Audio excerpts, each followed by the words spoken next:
కాల్చబడకపోతే స్వర్ణం విలువ పొందలేదు,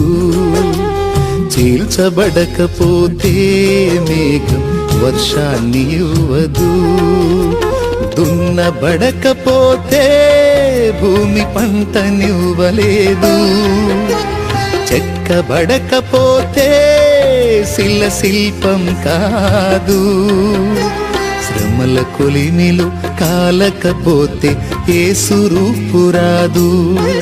నువ్వు శ్రమల కొలిమిలో కాలకపోతే యేసు రూపు రాదు. నమ్ము నేస్తమా ఇది సత్యం, వీడబోకుమా విశ్వాసం,